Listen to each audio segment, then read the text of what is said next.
नेपाल भारत सीमाना विवादको समयमा राष्ट्रवादी छवि बनाएका केपी शर्मा ओली अहिले सत्तामा छन्। यतिखेर उनी भारत र चीन भ्रमणको पूर्व सन्ध्यामा पनि छन्। सीमाना विवादको समयमा चर्को भाषणको कारण पाएको उनको राष्ट्रवादी सक्कली हो या नक्कली अब परीक्षण हुन्छ।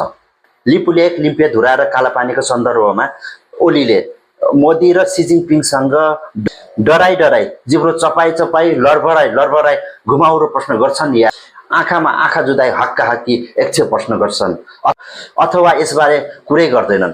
परीक्षा अब सुरु हुन्छ। नेपाली नागरिकलाई नक्सा होइन, वास्तविक भूमि चाहिएको हो। जनताको पसिनाबाट जम्मा गरिएको देशको ढुकुटीबाट भ्रमण गर्दै गर्दा आशा गरौँ नेपालको पक्षमा सानो भए पनि आवाज उठ्नेछ।